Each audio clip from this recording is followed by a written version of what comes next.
let's get into it because I want to know your opinion. Who you think is potentially slipping lower down? Some of the people that I've seen have slipped, especially in those mock drafts. Yeah. One of the ones who's tuning in might not like this.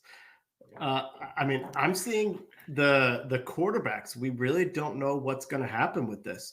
It seems pretty solid that Bryce Young's going to go number 1 to Carolina, but after that, it's kind of a crapshoot. At one point there was this assumption that the Texans were going to pick a quarterback, and now it's starting to think like they may go edge rusher at number 2.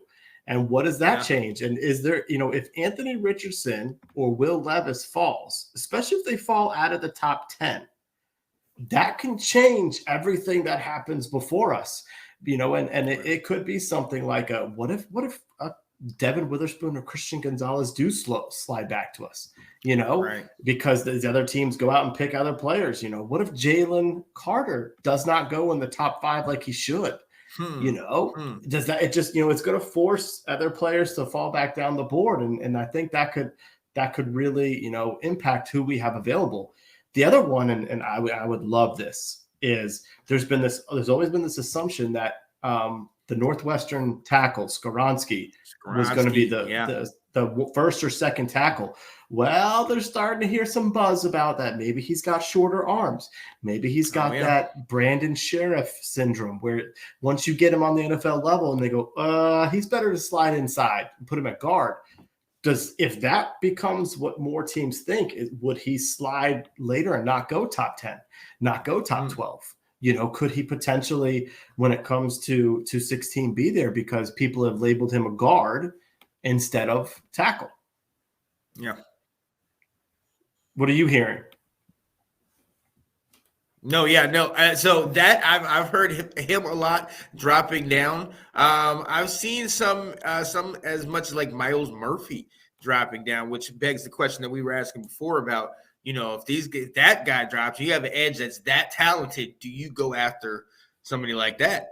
I have seen right around our area with the Broderick Jones, the Mayor, all those guys. But I've seen guys that have dropped out of that high spot that they once had. Brian Brazee is one of those other guys. Now, we don't need a D tackle, but at the same time, you got a player like that with a potential opening on that D line. It's like, okay, well, let's see. But I love what you always have said about Lucas Van Ness. He has moved up. This is the opposite, and that would be something that I would love. But yeah, those quarterbacks, I have never been on board like everybody else about they're going to go 1, 2, 3, 4, and they potentially could do that. Alex said in one of our group chats about the difference between Malik Willis and Anthony Richardson, and how Richardson has that ability, and if you can hone it in and you can get him working on getting more accurate and reading defenses like he is, he's a little bit better than Malik. But if you get him on that, okay, yes, you can justify that pick. But right now, I don't think he's up there. I don't think he is. And obviously, we've heard Will Levis potentially having, interview issues and, character issues and things like that. All this stuff tends to come out, but I've seen his name drop as well. So it makes you think. It makes you go back to what these teams value. Mm-hmm. What is it that these teams are really up after? You think, fine, yeah, most likely quarterback. But then you go Texans. They have another pick I believe they have that 2 and I think at 12. They could easily go Will Anderson Jr. And they can easily go and get another defensive player, another position, and not even go quarterback and wait for next year. You know what I mean? Yeah. Who has a Caleb Williams, potential Drake May, Sam Hartman. A lot of these quarterbacks that can also be franchise changers. So the quarterback is one of those positions that I'm definitely taking a look at. Skoronski, I've looked at.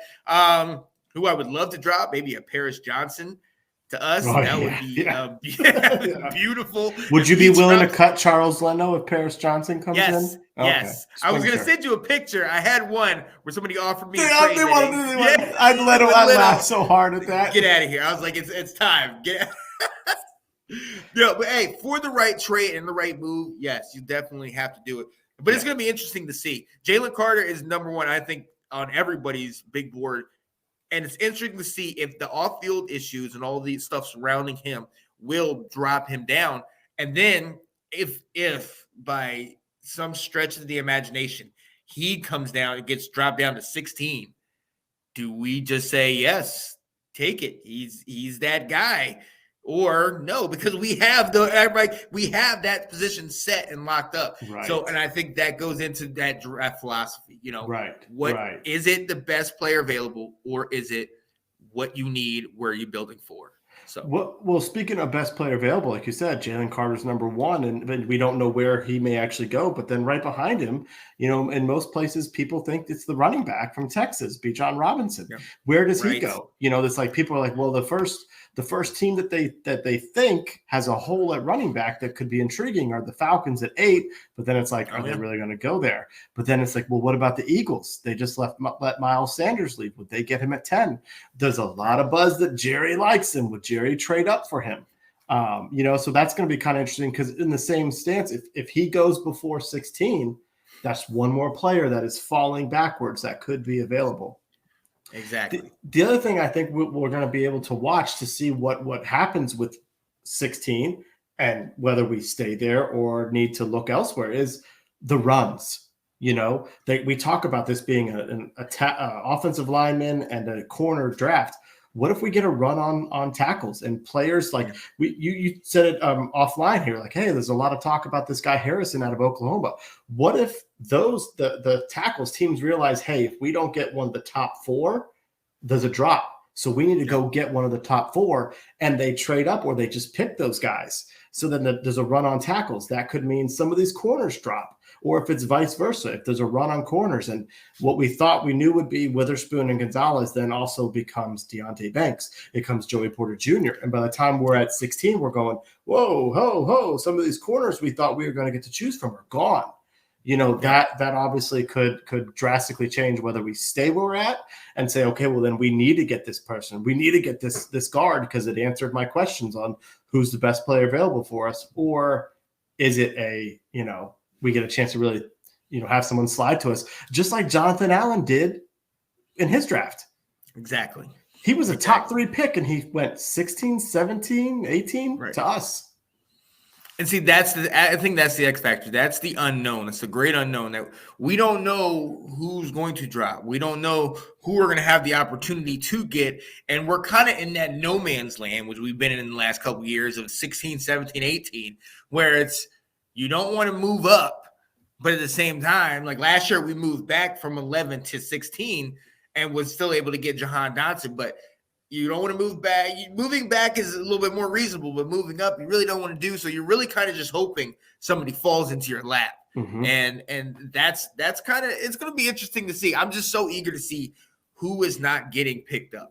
Who's dropping and who's consent. You keep having the camera on them. And it's like, they're still there. They're not getting picked up. Right. And who's the Aaron Rodgers, if you will, of this that drop. Yeah. Drop.